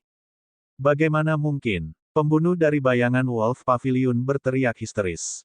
Dia tidak bisa mempercayainya. Dia dapat dengan jelas melihat bahwa Tianyun hanya berada di puncak alam leluhur bela diri tingkat ketiga, sedangkan dia berada di tahap awal tingkat ke-9. Perbedaannya sekitar 6 level. Dapat dikatakan bahwa jarak antara keduanya adalah 108.000 mil. Dengan jarak yang begitu besar, sudah merupakan keajaiban besar bahwa dia bisa memblokir 2 serangan pedangnya dan tidak mati. Tapi sekarang, dia benar-benar memblokir serangannya. Ini hanyalah sebuah fantasi. Para pembunuh Shadow Wolf Pavilion telah hidup selama bertahun-tahun, tetapi mereka belum pernah mendengar hal seperti itu. Kepercayaan dirinya mendapat pukulan berat. Mati, mati, mati. Para pembunuh Pavilion Serigala Bayangan melolong dan menyerang Lu Ming dengan panik. Bakat Lu Ming membuatnya merasa takut. 9 naga menginjak-injak langit. Lu Ming meraung. Kali ini, dia tidak melangkah menuju pembunuh Shadow Wolf Pavilion. Sebaliknya, dia melangkah ke dalam kehampaan di belakangnya. Langkah menghentak surga 9 naga, sebagai teknik bela diri tingkat dewa, tidak hanya digunakan untuk menyerang. Itu juga merupakan teknik gerakan, dan prinsipnya sama. Selama metode operasinya sedikit diubah, itu akan menjadi teknik gerakan tertinggi. Bab 320, Kuil Tertinggi. Lu Ming maju selangkah dan sosoknya tiba-tiba menghilang. Ketika dia muncul kembali, dia sudah berada 10 mil jauhnya. 10 mil dalam satu langkah. Ini adalah kekuatan mengerikan dari 9 langkah-langkah surga naga. Selain itu, Lu Ming baru mengembangkan langkah pertama. Menurut catatan langkah menginjak-injak surga 9 naga, jika seseorang mengolahnya ke alam tertinggi, dia akan menjadi seperti 9 naga. Satu langkah akan memungkinkan seseorang melakukan perjalanan ratusan juta mil, dan kekuatannya tidak terbayangkan. Lu Ming masih jauh dari itu. Sial, kamu tidak bisa pergi. Pembunuh dari Shadow Wolf Pavilion berteriak dan mengejar Lu Ming dengan kecepatan tinggi. Bagi seorang Grandmaster bela diri, jarak 5 km adalah sesuatu yang bisa ditempuh dalam beberapa tarikan napas. Tanpa berpikir panjang, Lu Ming maju selangkah lagi. Sosoknya bersinar seperti angin dan kilat, dan dia melintasi 10 mil lagi di bawah kakinya. Puff! Tiba-tiba, tubuh Lu Ming bergetar dan dia mengeluarkan seteguk darah lagi. Dia telah terluka parah, dan menggunakan langkah 9 naga yang menginjak surga telah menimbulkan kerugian besar baginya. Tekanan dari langit dan bumi juga sangat besar, yang membuat lukanya semakin parah. Perbedaannya terlalu besar. Tidak mungkin dia melawan mereka secara langsung, jadi dia hanya bisa melarikan diri. Suara mendesing. Para pembunuh Shadow Wolf Pavilion sedang mengejar, niat membunuh mereka melonjak seperti air pasang. Di belakang, mayat darah bermata emas itu menahan Yuan Ke untuk melakukan pembunuhan ganda. Tian Yun, serahkan keterampilan bela dirimu dan aku akan membiarkan mayatmu tetap utuh. Pembunuh dari bayangan Wolf Pavilion berteriak. Teknik seni bela diri yang ditampilkan Lu Ming terlalu mengejutkan. Dia sangat iri. Jika dia bisa mendapatkannya, berapa tingkat kekuatan tempurnya? Niat membunuhnya terhadap Lu Ming semakin kuat. Menggelikan. Jika Anda memiliki kemampuan, datang dan dapatkan sendiri. Lu Ming mencibir dan mengambil satu langkah ke depan. Bas! Langit dan bumi sedikit bergetar. Tubuh Lu Ming seperti sambaran petir, melesat melintasi kehampaan. Dalam sekejap mata, dia berada 10 mil jauhnya, membuat jarak antara dia dan pembunuh Shadow Wolf Pavilion. Sial, sial, saya tidak percaya Anda bisa menggunakan teknik bela diri sekuat itu secara berurutan. Hari ini, kamu harus mati. Pembunuh bayangan Wolf Pavilion meraung. Serigala hitam raksasa bangkit dari tubuhnya dan mengejar Lu Ming dengan sekuat tenaga. Dengan setiap langkah yang diambil Lu Ming, dia akan mengatur napas dan mengambil satu langkah lagi. Dan dua nafas inilah yang memungkinkan pihak lain untuk menyusulnya. Persis seperti itu, satu dikejar dan satu lagi melarikan diri, dan dalam sekejap mata, 1000 mil telah berlalu. Tubuh Lu Ming mengeluarkan banyak darah. Penggunaan langkah menghentak 9 naga surga secara terus-menerus telah menyebabkan terlalu banyak kerusakan padanya. Kulitnya pecah-pecah dan darah mengalir keluar. Ki sebenarnya di tubuhnya menjadi semakin berkurang, dan dia tidak akan bisa bertahan lama. Tiba-tiba, ada gelombang kelembapan di depan mereka. Itu adalah sungai yang besar, sangat lebar, mengalir di padang rumput yang luas. Sungai besar. Mata Lu Ming berkedip. Dia mengambil satu langkah ke depan di sepanjang sungai. 10 mil jauhnya, Lu Ming melihat ke depan. Sungai itu terbelah di depannya, dan tidak terbelah menjadi satu, melainkan berbentuk kipas dengan 5 garpu. Itu terbagi menjadi 5 cabang dan mengalir menuju seluruh prairi, melahirkan makhluk-makhluk di prairi. Langit membantuku. Lu Ming sangat gembira. Tanpa pikir panjang, dia terjun ke sungai besar. Sungai itu sangat dalam, kedalamannya lebih dari 100 meter. Lu Ming langsung tenggelam ke dasar sungai dan berenang cepat ke depan. Bas! Hanya dalam 4 hingga 5 napas, pembunuh bayangan pavilion serigala muncul di atas sungai. Kamu ingin melarikan diri. Dalam mimpimu, bunuh. Mati. Pembunuh dari bayangan Wolf Pavilion berteriak dan menebas dengan pedang tempurnya. Pedang ki yang padat dan tajam melesat ke arah sungai. Tiba-tiba, air di sungai itu bergejolak. Satu demi satu, ikan-ikan besar itu dibunuh. Mayat mereka mengapung ke permukaan air, dan darah mereka mewarnai sungai menjadi merah. Mati-mati. Para pembunuh di Shadow Wolf Pavilion tampaknya menjadi gila karena mereka terus-menerus menebas pedang Ki di sungai. Ledakan, ledakan. Pedang Ki terus melesat, menutupi seluruh bagian sungai. Di dasar sungai, Lu Ming berenang seperti ikan, menghindari aura pedang. Puci. Namun, aura pedangnya terlalu padat. Salah satu aura pedang menembus bahu Lu Ming dan hampir memotong lengannya. Darah mengalir keluar. Lu Ming mendengus dan terus bergerak maju. Ada 5 persimpangan jalan di depan. Lu Ming memilih satu secara acak dan berenang dengan cepat. Di atas mereka, para pembunuh dari Shadow Wolf Pavilion mendatangkan malapetaka di sungai seolah-olah mereka sudah gila. Namun, mereka tetap tidak melihat Lu Ming. Kemudian, dia bergegas ke sungai dan mulai mencari. Setelah mencari kemana-mana, dia tidak dapat menemukan Lu Ming. Ketika dia mencapai pertigaan, wajahnya benar-benar berubah. Dia tidak tahu jalan mana yang diambil Lu Ming. Selain itu, tidak mungkin mengejar musuh berdasarkan auranya di sungai, karena sungai akan menghanyutkan auranya. Bas! Dia bergegas ke langit, melihat sekeliling, dan meraung marah, sialan, sial. Lu Ming mengikuti sungai dan terus menyusuri sungai. Dia tidak tahu seberapa jauh dia telah menyimpang. Lu Ming merasa dirinya semakin lemah. Penglihatannya menjadi hitam dan tubuhnya merasakan sakit yang luar biasa. Dia tahu bahwa luka-lukanya sebelumnya terlalu parah, dan sekarang sudah benar-benar berubah. Tidak, saya harus mencari tempat untuk sembuh. Kalau tidak, itu akan berbahaya. Setelah itu, Lu Ming menyeka wajahnya dan melepas topeng penyamarannya, memperlihatkan penampilan aslinya. Sedangkan untuk tubuhnya, dia sudah pulih ke ukuran aslinya karena luka-lukanya. Setelah berganti pakaian baru, Lu Ming terus hanyut di sepanjang sungai untuk beberapa saat, kalau-kalau pembunuh Shadow Wolf Pavilion menyusulnya. Sore harinya, sekelompok orang bergegas menyusuri jalan utama di tepi sungai Su. Ada lebih dari selusin orang, sebagian besar adalah pria paruh baya kekar. Mereka memancarkan aura yang berat, dan sekilas orang dapat mengetahui bahwa mereka adalah ahli seni bela diri. 2 pemuda, seorang pria dan seorang wanita, sedang berkendara di depan.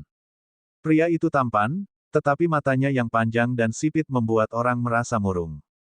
Wanita itu mengenakan gaun panjang berwarna hijau. Sosoknya anggun dan lekuk tubuhnya bergelombang. Dia sangat cantik. Namun, wanita itu sepertinya sedang memikirkan banyak hal dan mengerutkan kening. Berhenti, berhenti. Tiba-tiba, wanita itu berteriak dan menarik kudanya ke bawah keretanya hingga berhenti. Yang lainnya juga berhenti. Moying, kenapa kamu tiba-tiba berhenti? Pemuda itu mengerutkan kening dan bertanya. Ada seseorang di depan. Kata Moying. Semua orang melihat ke depan dan melihat sesosok tubuh merangkak keluar dari sungai Su. Setelah sosok itu naik ke pantai, tubuhnya terhuyung seolah-olah dia akan jatuh kapan saja. Ki terbagi menjadi yin dan yang. Sosok itu memandang ke arah kerumunan dan tiba-tiba berteriak keras. Lalu, dia langsung terjatuh. Dia hanya orang yang sekarat. Mengapa kamu begitu peduli? Ayo cepat kembali ke kota Tianshu. Pangeran muda datang menemuimu, jadi kami tidak bisa membiarkan dia menunggu selamanya. Pemuda itu dengan santai menatap sosok itu dan berkata dengan acuh tak acuh. Saya ingin menyelamatkannya. Setelah Mo Ying selesai berbicara, dia melompat dari kudanya dan berjalan menuju sosok itu. Apa? Anda ingin menyelamatkannya? Anda ingin menyimpan sampah sebanyak itu? Pemuda itu berteriak, tapi dia tidak melihat keterkejutan di mata Mo Ying. Bagaimana dia tahu? Bisakah dia benar-benar menyembuhkanku? Aku satu-satunya yang mengetahui hal ini, tapi orang ini dapat melihatnya hanya dengan sekali pandang. Aku harus menyelamatkannya. Mo Ying membantu sosok itu berdiri saat dia memikirkannya. Dia sedikit terkejut saat melihat sosok itu. Dia masih sangat muda. Orang yang keluar dari sungai adalah Lu Ming. Dia telah terhanyut di sepanjang sungai untuk sementara waktu, tetapi luka-lukanya jauh lebih serius dari yang dia bayangkan. Luka-lukanya semakin parah, dan dia tidak memiliki kekuatan tersisa di tubuhnya. Yang lebih menakutkan adalah ki asli di tubuhnya telah hilang sepenuhnya. Dia bahkan tidak bisa memasuki kuil tertinggi. Bab 321 Mo Ying, Penyembuhan. Lu Ming menggunakan seluruh kekuatannya untuk naik ke pantai. Namun, dia kelelahan dan bisa pingsan kapan saja. Namun, saat ini, dia melihat Mo Ying dan yang lainnya. Saat dia melihat Mo Ying, dia tidak tahu kenapa, tapi 9 garis keturunan naga miliknya mulai berdenyut, dan dia bisa dengan jelas merasakan situasi kultivasi di tubuh Mo Ying. Garis keturunan di tubuh Mo Ying pasti ada hubungannya dengan naga. Dia mengetahui bahwa ada 2 jenis Qi di tubuh Mo Ying, jadi dia berteriak sebelum pingsan untuk menarik perhatian Mo Ying. Mo Ying pasti tidak akan meninggalkannya sendirian dan akan menyelamatkannya. Dia sudah menebaknya dengan benar. Mo Ying sangat penasaran dengannya. Mo Ying, tidak ada fluktuasi Qi yang sebenarnya pada orang ini, jadi dia jelas seekor semut. Cepat pergi, ikuti aku kembali ke Su Tiancheng. Jika kita membuat pangeran muda menunggu terlalu lama, akan sulit bagi kita untuk menjelaskannya. Pada saat ini, pemuda itu berjalan mendekat dan menatap Lu Ming, mendesaknya.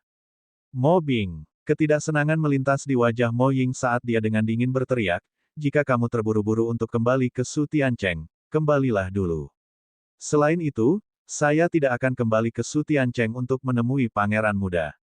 Saya hanya ingin kembali. Saya tidak perlu menjelaskan kepada siapapun. Kalau mau penjelasannya bisa dijelaskan sendiri. Juga, pria ini terluka parah. Jika kita tidak menyelamatkannya, dia tidak akan hidup lama. Saya harus menyelamatkannya. Nada suara Mo Ying tegas. Anda, wajah Mo Bing pucat pasi. Dia kemudian memelototi Lu Ming dan berbalik untuk pergi. Mo Ying mengukur Lu Ming dan sedikit mengernyit. Cedera Lu Ming terlalu serius. Orang ini pastinya adalah seorang seniman bela diri. Dia mungkin baru saja menghabiskan Zen Qi-nya. Kalau tidak, bagaimana dia bisa melihat kelainan di tubuhku hanya dengan sekali pandang? Namun, luka orang ini terlalu serius. Saya khawatir tidak mudah untuk merawatnya. Mo Ying merenung sejenak sebelum dia mengeluarkan pil harum dan memberikannya kepada Lu Ming. Pil itu meleleh di mulutnya dan berubah menjadi gelombang energi yang mengalir ke tubuh Lu Ming. Sesaat kemudian, wajah Lu Ming menjadi kemerahan. Teman-teman, bantu dia naik kuda. Mari kita lanjutkan perjalanan kita secara perlahan. Perintah Mo Ying. Ya, Nona Muda Ying. Seorang pria parubaya kekar melangkah maju dan membantu Lu Ming menaiki kuda. Dia membiarkan Lu Ming berbaring di atas kuda. Setelah itu, Mo Ying menaiki kudanya dan berlari ke depan dengan kecepatan yang tidak lebih cepat dari kecepatan berjalan orang normal. Mo Ying, kamu melakukannya dengan sengaja, bukan? Kamu sengaja berjalan sangat lambat. Pernahkah Anda memikirkan konsekuensi dari membela pangeran muda? Pangeran muda adalah putra pangeran Zenan dari Kekaisaran Yin Yue. Mo Bing berteriak dengan dingin. Kamu terus memanggilku pangeran kecil, tapi aku bukan anjingnya. Saya tidak dapat melihat siapapun yang ingin saya temui, dan saya dapat berjalan sepelan yang saya inginkan. Tidak ada yang bisa mengendalikan saya. Aku bilang, kalau kamu tidak sabar, kamu bisa kembali dulu. Mo Ying menjawab dengan dingin dengan sedikit ejekan. Apa yang baru saja Anda katakan? Mo Bing sangat marah. Tapi Mo Ying mencibir dan mengabaikannya. Jalan kecil, kamu pikir kamu adalah kebanggaan surga hanya karena kamu punya bakat. Tunggu saja, suatu hari nanti, aku akan membuatmu menyesali perkataanmu hari ini. Mo Bing meraung di dalam hatinya, tapi dia tidak mengatakannya dengan lantang. Sekelompok orang bergerak maju perlahan. Lu Ming bangun setengah hari kemudian. Begitu dia bangun, dia merasakan sakit yang menusuk di sekujur tubuhnya. Tubuhku terpotong oleh pedang Qi dari para pembunuh paviliun serigala perak, dan tekanan dari langkah hentakan 9 naga di surga telah meremukkan otot dan tulangku. Untungnya organ dalam saya tidak terluka parah. Saya seharusnya bisa pulih dalam waktu singkat. Lu Ming diam-diam mengamati lukanya dan merenung. Kemudian, Lu Ming berjuang untuk duduk dan mengedarkan teknik naga perang yang sebenarnya untuk mulai menyembuhkan luka-lukanya. Pada awalnya, tidak sedikit pun Qi asli yang digunakan. Namun, setelah mengedarkan teknik naga perang sejati beberapa kali, gumpalan Qi sejati mulai muncul di tubuhnya. Saat dia mengedarkan teknik naga perang yang sebenarnya, Qi sebenarnya di tubuhnya meningkat. Di samping, Mo Ying memandang Lu Ming tapi tidak mengganggunya. Di sisi lain, Mo Bing menatap Lu Ming dengan tatapan dingin di matanya, jadi dia seorang seniman bela diri. Kali ini, karena dia, kami pulang terlambat. Saat kami kembali ke kota Sutian, kami akan memberinya pelajaran. 2 jam kemudian, Lu Ming telah memulihkan 1% ki esensialnya. Dia mengeluarkan 2 kristal roh dan memegangnya di tangannya untuk mempercepat pemulihan ki esensialnya. Luka di tubuhnya sembuh dengan cepat. Di saat yang sama, luka dalam di bagian dalam tubuhnya juga perlahan pulih. Inilah manfaat memiliki tubuh yang kuat. Tubuhnya telah mencapai tahap kelima, sehingga pemulihan dan vitalitasnya sangat luar biasa. Jika orang biasa menderita luka seperti itu, mereka pasti sudah mati beberapa kali. Setelah setengah hari, Lu Ming baru saja memulihkan 1/20 ki esensialnya. Luka di tubuhnya jauh lebih baik, dan dia tidak lagi merasakan sakit yang menusuk. Bagaimana pemulihanmu? Mo Ying bertanya sambil melaju. Saya merasa lebih baik. Terima kasih telah menyelamatkan hidupku kali ini. Aku akan mengingat ini di hatiku. Lu Ming menangkupkan tinjunya dan berkata, ini adalah kekaisaran bulan gelap. Tentu saja, dia tidak bisa menggunakan nama Tianyun, atau dia akan langsung terbunuh. Oleh karena itu, dia hanya menggunakan nama Lu Ming. Kamu tidak perlu berterima kasih padaku, itu bukan apa-apa. Mo Ying merenung sejenak dan bertanya dengan suara rendah, Tuan Muda Lu Ming, sebelum Anda jatuh pingsan, Anda berteriak bahwa Qi terbagi menjadi Yin dan Yang. Bolehkah saya tahu maksud Anda? Saya akhirnya tidak tahan lagi. Lu Ming tersenyum dalam hatinya dan berkata, Nona, kamu menanyakan yang sudah jelas. Jika saya tidak salah, meridian darah Anda harusnya berhubungan dengan naga. Namun terjadi kendala pada saat proses budidaya. Ki esensial yang Anda kembangkan lebih bersifat Yin, tetapi ada yang di meridian darah Anda. Oleh karena itu, Yin dan Yang tidak cocok, dan Anda seringkali menderita. Lu Ming juga berbicara dengan sangat lembut, hanya Mo Ying yang bisa mendengarnya. Mata Mo Ying berbinar saat mendengar ini. Dia sangat terkejut dan berkata, Tuan Muda, Anda sebenarnya bisa mengetahuinya hanya dengan satu pandangan. Tidak ada kesalahan sama sekali. Garis keturunanku adalah naga awan. Sama seperti naga banjir, aku memiliki garis keturunan naga sejati. Namun, saya tidak tahu mengapa Ki sejati tipe yang muncul dan mengganggu kultivasi saya berkali-kali. Saya ingin tahu apakah Tuan Muda punya cara untuk mengatasi ini. Petik 2. Karena itu, dia memandang Lu Ming dengan wajah penuh harapan. Dia diam-diam telah mencari dokter terkenal dan master prasasti, tetapi dia tidak dapat menemukan solusi. Dia tadinya putus asa, tapi sekarang dia punya harapan. Ini seharusnya tidak sulit. Saya hanya perlu menekan Ki sejati atribut yang dan kemudian menghapusnya. Namun, untuk melakukan ini, aku harus menunggu sampai lukaku sembuh total. Kata Lu Ming. Benar-benar. Baiklah, saya akan membeli pil terbaik untuk membantu Anda pulih sesegera mungkin. Mo Ying sangat gembira. Lu Ming mengangguk. Dia berencana pergi ke kota Sutian bersama Mo Ying terlebih dahulu. Dia akan kembali ke kota Monfiu setelah pulih dari luka-lukanya. Kalau tidak, dengan situasinya saat ini, dia bahkan tidak bisa terbang. Jika dia bertemu dengan binatang iblis yang lebih kuat di jalan, dia akan menjadi makanan binatang iblis itu. Itu terlalu tidak adil. Tidak jauh dari situ, Mo Bing melihat Mo Ying berbicara dengan Lu Ming dan mereka tampak sangat akrab. Dia segera meraung di dalam hatinya, jalan kecil ini, kemungkinan besar dia mengincar kecil ini. Saat kita sampai di Sutianceng, aku akan melapor pada pangeran kecil. Mari kita lihat bagaimana kalian semua mati. Dengan cara ini, Lu Ming perlahan bergegas ke kota Sutian sambil menyembuhkan luka-lukanya. 2 hari kemudian, semua orang tiba di kota Sutian. Bab 322 pulih ke puncak. Distribusi kekuatan Kekaisaran Yin Yue dan Kekaisaran Matahari Terbakar benar-benar berbeda. Di Kekaisaran Bulan Kegelapan, keluarga kerajaan sangat berkuasa dan mengendalikan segalanya. Ada serangkaian keluarga bangsawan kuat yang mematuhi keluarga kerajaan dan memerintah gunung dan sungai. Kota Sutian sangat megah dan merupakan salah satu dari 10 kota teratas di Kekaisaran Bulan Gelap. Keluarga Mo di kota Sutian juga sangat makmur dan bisa menduduki peringkat 10 besar di antara keluarga besar di Kekaisaran Bulan Gelap. Dalam perjalanan, Lu Ming mengetahui banyak informasi. Misalnya, Mo Ying awalnya adalah murid keluarga cabang dari keluarga Mo, tetapi dia memiliki bakat luar biasa dan diasuh dengan baik oleh keluarga Mo. Sekarang, dia sudah menjadi salah satu dari 5 jenius teratas di keluarga Mo, dan budidayanya telah mencapai alam leluhur bela diri tahap 1. Dengan status seperti itu, perlakuan di keluarga Mo tidak akan buruk. Mereka akan memiliki halaman tersendiri dan selusin pelayan. Begitu mereka kembali ke keluarga Mo, Mo Ying membawa Lu Ming ke halaman rumahnya agar Lu Ming bisa pulih lebih baik. Di ruang tamu di halaman Mo Ying, Lu Ming duduk bersila. Dengan lambaian tangannya, setumpuk ramuan spiritual muncul di sampingnya. Pada titik ini, Lu Ming akhirnya bisa rileks dan memulihkan isi hatinya. Segera, dia mengaktifkan 10.000 tubuh perang roh dan mengubah ramuan spiritual dan obat-obatan menjadi Ki 10.000 roh. Ki 10.000 roh meresap ke dalam tubuhnya dan dengan cepat menyembuhkan luka Lu Ming. Tubuh fisik Lu Ming pulih dengan cepat. Beberapa jam kemudian, Lu Ming selesai memulihkan tubuh fisiknya. Dia mengedarkan teknik naga perang yang sebenarnya untuk memulihkan ki esensialnya. Hari sudah malam ketika dia menyelesaikan kultivasinya. Buk buk buk. Ada ketukan di pintu. Lu Ming membuka pintu dan itu adalah Mo Ying.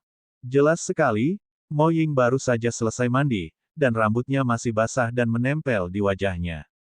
Dia harus mengakui bahwa Mo Ying memang sangat cantik. Di antara semua wanita yang pernah dilihat Lu Ming, Mo Ying hanya sedikit lebih rendah dari Xian Yanxing, Xian Yanjun, Qiu Yue, dan Mulan. Dia cantik sekali. Saudara Lu, ini pil penyembuh yang baru saja kubeli. Ambillah dan sembuhkan lukamu. Mo Ying mengeluarkan beberapa botol giok dan menyerahkannya kepada Lu Ming. Lu Ming tidak berdiri pada upacara. Dia mengambil botol giok dan tersenyum. Terima kasih banyak, Nona Mo. Terima kasih kembali. Aku tidak akan mengganggu kesembuhan saudara Lu. Mo Ying tidak banyak bicara. Setelah mengucapkan kata sopan, dia berbalik dan pergi. Setelah Mo Ying pergi, Lu Ming mengangkat kepalanya dan melihat ke arah utara. Arah itu ada jauh di dalam keluarga Mo. Lu Ming tidak tahu kenapa, tapi ketika dia tiba di keluarga Mo, dia merasa ada sesuatu di dalam keluarga Mo yang menariknya. Lebih tepatnya, itu menarik 9 garis keturunan naga, membuat mereka merasa gembira. Apa sebenarnya yang dimiliki keluarga Mo? Ini sebenarnya menyebabkan garis keturunan 9 naga merasa gembira. Sepertinya aku harus tinggal di keluarga Mo untuk sementara waktu. Lu Ming melihat ke arah itu dan merenung. Setelah merenung sejenak, Lu Ming kembali ke kamarnya untuk memulihkan diri. 5 hari berlalu dalam sekejap mata. Setelah 5 hari pemulihan, luka Lu Ming telah pulih sepenuhnya dan budidayanya telah kembali ke puncaknya. Mampu pulih sepenuhnya dari cedera serius hanya dalam 5 hari sangatlah mengejutkan. Ini sepenuhnya karena teknik budidaya tingkat dewa, teknik naga perang sejati, dan tubuh fisik tahap kelima. Dalam 5 hari terakhir, Mo Ying sering datang mengunjunginya, namun dia tidak menyebutkan apapun tentang cara merawatnya. Aku ingin tahu seperti apa adat istiadat setempat kerajaan bulan gelap. Jarang sekali saya datang ke sini, jadi saya akan pergi dan mengalaminya. Lu Ming tersenyum. Kemudian, dia berjalan keluar dari halaman rumah Mo Ying dan dengan santai berjalan-jalan di sekitar Sutiancheng. Kota Sutian sangat besar. Di Kekaisaran Matahari Terik, Lu Ming hanya melihat kota yang lebih besar dari kota Sutian di ibu kota Kekaisaran Matahari Terik. Di jalanan, ada banyak seniman bela diri yang mengeluarkan aura kuat, dan jalanan dikelilingi oleh hutan pertokoan. Ada berbagai macam barang aneh dan beberapa di antaranya adalah produk khusus kerajaan bulan gelap. Lu Ming hanya membacanya di buku di masa lalu. Sekarang setelah dia melihat yang asli, dia mau tidak mau membeli beberapa. Kecil, berhenti di situ. Lu Ming baru berbelanja sebentar ketika suara dingin datang dari belakang. Lu Ming berbalik dan tidak bisa menahan cibiran. Bukankah orang yang datang itu adalah Mo Bing? Wajah Mo Bing menjadi gelap saat dia berjalan menuju Lu Ming bersama 4 pria kekar. Siapa yang menelepon kecil itu? Lu Ming berkata dengan acuh tak acuh. Tentu saja aku memanggilmu kecil. Mo Bing berkata dengan dingin.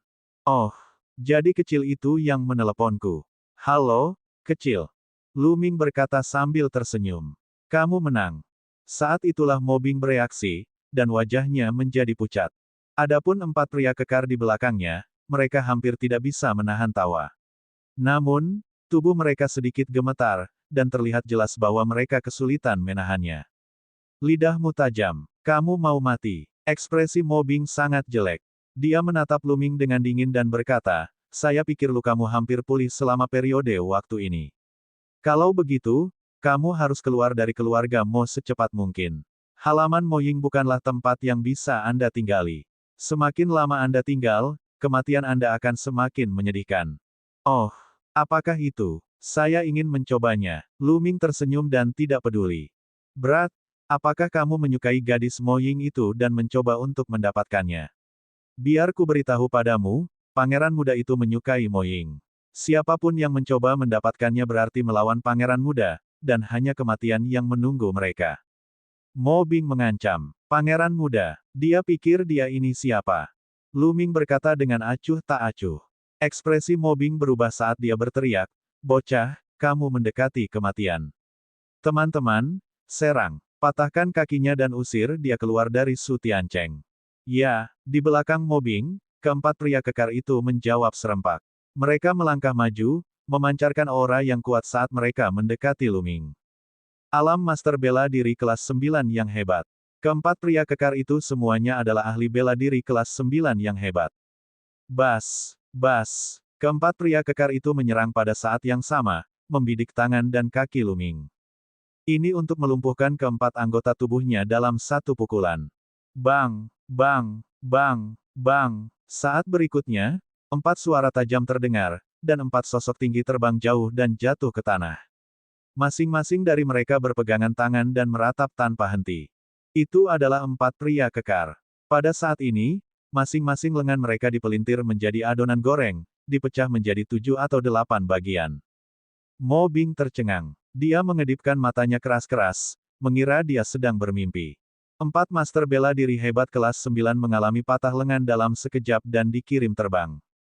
Dia bahkan tidak melihat bagaimana Lu Ming menyerang.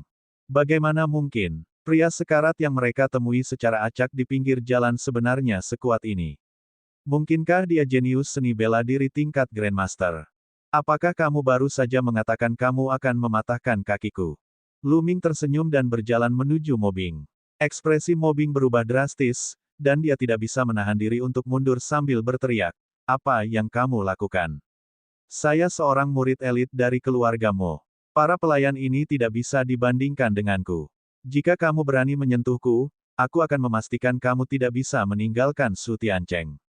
Namun, Lu Ming tidak tergerak. Dia berjalan menuju Mo Bing selangkah demi selangkah.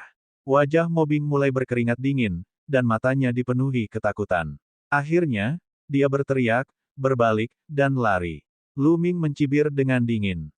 Dia menjentikkan jarinya dan mengeluarkan beberapa aliran energi, yang mengenai kaki Mo Bing. Mo Bing menjerit dan jatuh ke tanah, meratap kesakitan.